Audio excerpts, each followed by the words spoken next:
Hello everyone. In this video we will discuss about data mining techniques like classification, clustering, association rule, regression, anomaly detection and sequential pattern mining.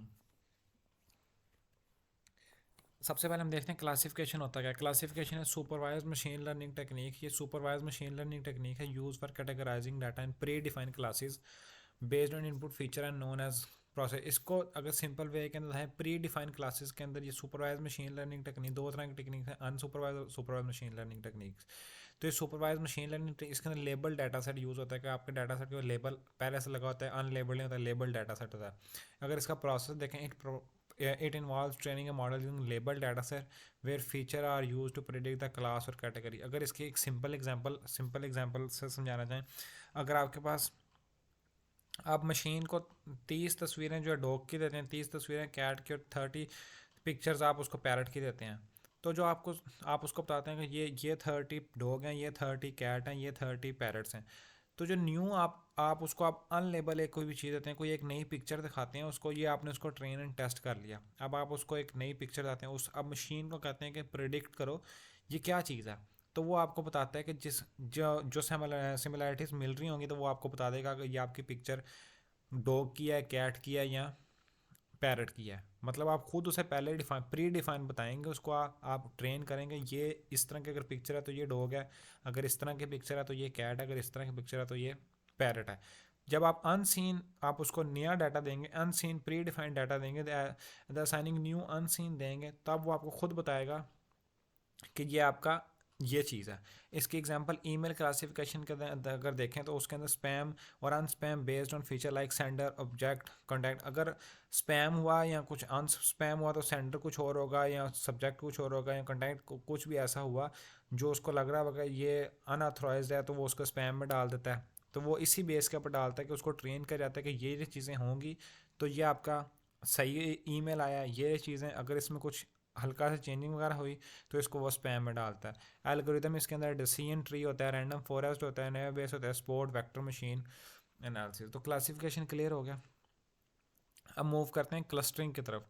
Clustering is unsupervise learning technique use to group similar data points together. Similar data points together करने के लिए, same characteristics वाले को gather एक साथ करने के लिए उसको हम कर देते हैं एक क्लस्टर बना देते हैं विदाउट प्री डिफाइन। इसमें प्री डिफाइन नहीं होता, कैटेगरीज और लेबल्स प्री डिफाइन नहीं होते, ये अनलेबल डाटा सेट पे काम कर सकते। इसका प्रोसेस देखें, clustering algorithm partition data into cluster. ये पार्टीशन बनाता है cluster where points within the same cluster और मोर सिमिलर टू ईच, वो एक से मोर सिमिलर होते हैं। अगर हम यहाँ पे सपोज करें कि ये एक सर्कल है, ये एक सर्कल है, सर्कल के अंदर डिफरेंट टाइप ऑफ रेक्टेंगल पड़ी है, स्टार पड़ा है और सर्कल पड़ा है, तो ये सारा कुछ एक जगह पे गैदर हुए पड़े हैं। तो अब अगर उसकी क्लस्टरिंग करेंगे तो वो सर्कल वाली प्रॉपर्टीज़ को एक तरफ कर देगा, वो स्टार को एक तरफ ले जाएगा और वो ट्रायंगल वाली जो चीज़ है उसको एक तरफ ले जाएगा। तो जो न्यू अनसीन डाटा आएगा तो वो बता देगा कि ये अब वो उस क्लस्टर में उसको भेज देगा कि ये स्टार के मैच कर रहा है, ये इससे मैच कर रहा है, ये इससे मैच कर रहा है। एग्जाम्पल देखें, customer segmentation in market based on purchasing behaviour algorithm include के मीन। इसके अंदर के मीन क्लस्टरिंग यूज होता है, हेरारिकल क्लस्टरिंग वगैरह यूज़ होता है। अगर हम एसोसिएशन रूल की बात करें तो ये भी डाटा माइनिंग की टेक्निक है। Association rule discover interesting relationship और एसोसिएशन अमंग वेरिएबल के दरमियान जो रिलेशनशिप है ना, तो वो लार्ज डाटा सेट में वो एसोसिएशन रूल उसका define identify pattern where one event leads to another. तो ये एक से दूसरे पर डिपेंड कर रहा होता है। इफ़ देन मतलब अगर ये हुआ तब ये होगा। इसकी एक एग्जांपल देखें, it analysis the cooccurrences of item और event in transactional data system to uncover rule like if A then B. अगर इसकी एक एग्जांपल देखें, if a customer buy milk and bread, अगर वो मिल्क एंड ब्रेड बाय करता है, then likely to be buy egg, तो ये लाइकली होगा कि वो बाय एग करे। हम मिल्क और ब्रेड के बिल्कुल साथ एग रख देंगे। इस तरह कस्टमर मार्केट बास्केट एनालिसिस अगर बात करें पॉइंट ऑफ व्यू से, अगर एसोसिएशन रूल को देखें तो बहुत इंपॉर्टेंट ये रखता है। इसकी बहुत ज़्यादा इंपॉर्टेंस है। डाटा माइनिंग फिर हम करेंगे, हम ट्रेंड्स निकालें, उसके अंदर हम अपने वो जो डाटा बेस या डाटा वेयर है उसके ऊपर हम डाटा माइनिंग की टेक्निक यूज़ करते हैं और रिलेशनशिप देखते हैं दो का, कि ये इस पर डिपेंड कर रहा है क्या कस्टमर मिल्क और ब्रेड बाय करने के बाद एग बाय कर रहे हैं या जैम बाय कर रहा है। अगर वो जैम बाय कर रहा है तो जैम उसके पास रख देंगे, अगर वो एग बाय कर रहा है तो हम इन दोनों के एक न्यू रैक के साथ एग रख देंगे। तो हमने देखा क्लासिफिकेशन, क्लस्टरिंग, एसोसिएशन रूल। अब अगर थर्ड पॉइंट की तरफ मूव करें, रिग्रेशन एनालिसिस। अगर रिग्रेशन एनालिसिस देखें तो बेसिकली स्टैटिस्टिकल मेथड है use for prediction numerical values और continuous outcome based on historical data pattern. Historical data patterns के ऊपर ही करता है। एक इसमें डिपेंडेंट वेरिएबल होता है और एक इस पे इंडिपेंडेंट वेरिएबल होता है। इंडिपेंडेंट वेरिएबल ज़्यादा हो सकते हैं या इंडिपेंडेंट वेरिएबल ज़्यादा हो सकते हैं। तो ये प्रिडिक्शन करता है कि जिस तरह prediction of house price based on feature like. अब जो हाउस की प्राइस है वो बेस कर रही है एरिया के ऊपर, लोकेशन के ऊपर और नंबर ऑफ बेड्स रूम के ऊपर। जिस तरह एरिया एक्सपेंसिव होता जाएगा तो प्राइस ऑटोमेटिकली ज़्यादा होती जाएगी, लोकेशन अच्छी होती जाएगी तो प्राइस ऑटोमेटिकली ज़्यादा होगी। एक चीज़ दूसरी चीज़ पे डिपेंड कर रही है। ये वाला पैटर्न देखने के लिए हम रिग्रेशन कि कौन सी चीज़ किस पे डिपेंड कर रही है, क्या रिलेशनशिप है उन दोनों का, डिपेंडेंट कौन सा इंडिपेंडेंट कौन सा है। तो एस्टिमेशन कॉन्टीन्यूस आउटकम के लिए हम रिग्रेशन यूज़ करते हैं। जो हम इसको रिग्रेशन अनोमली डिटेक्शन को देखें, अनोमली डिटेक्शन ये है कि anomaly detection in data mining technique use to identify outliers anomalies. अगर आउटलेयर कोई बहुत ज़्यादा डाटा में आउटलेयर आ गया तो ये भी डाटा माइनिंग भी इसके अंदर बताता है कि ये आउटलेयर है आपका।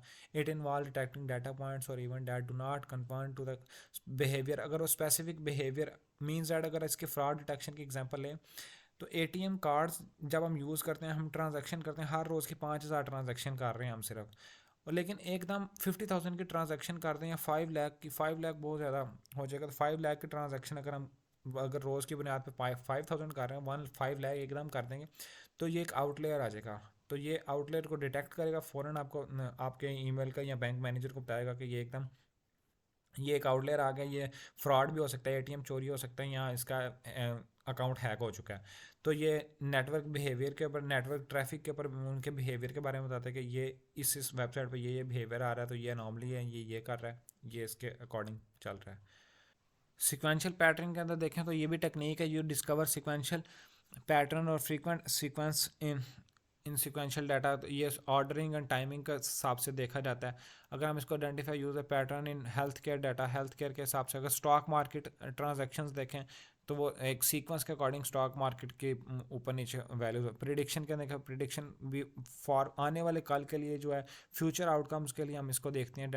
Prediction in data mining task focus on forecasting और estimating future outcomes based on historical pattern and relationship.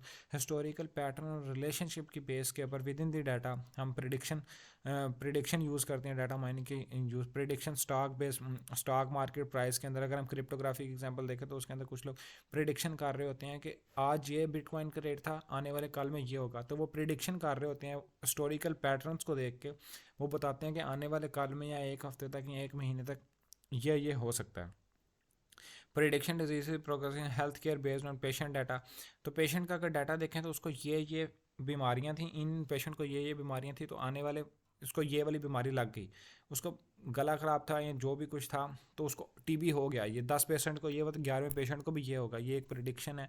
Historical data को देख के, रिलेशनशिप को देख के हम आने वाले कल की फोरकास्टिंग कर दें या अब फ्यूचर आउटकम बता दें। तो टोटल हमने देखा, हम क्लासिफिकेशन देखी हमने सुपरवाइज मशीन लर्निंग के ऊपर टेक्निक से। पहले से लेबल डाटा सेट होता है, क्लस्टरिंग देखी, अनसुपरवाइज होता है और अनलेबल डाटा सेट होता है। एसोसिएशन रूल देखा, अगर उसने मिल्क और ब्रेड को बाय किया, क्या उसके बाद उसने एग बाय किया या उसके बाद उसने जैम बाय किया, तो ये भी एसोसिएशन रूल की एक एग्जांपल है।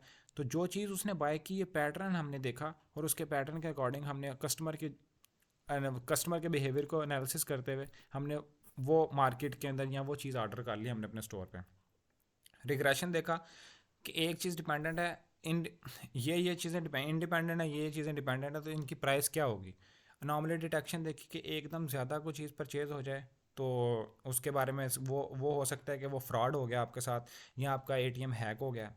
सिक्वेंशियल पैटर्न माइनिंग देखी हमने, सिक्वेंशियल पैटर्न माइनिंग के अंदर एक सीक्वेंस के अकॉर्डिंग हमने काम होते हुए देखा कि स्टॉक मार्केट ट्रांजैक्शंस एक सीक्वेंस के अकॉर्डिंग। और प्रिडिक्शन देखी कि पहले बिटकॉइन का ये रेट था, जब ये ट्रेंड चल रहा था, जब मार्केट के अंदर कोविड आया तो एकदम बिटकॉइन का नीचे वैल्यू नीचे आ गई।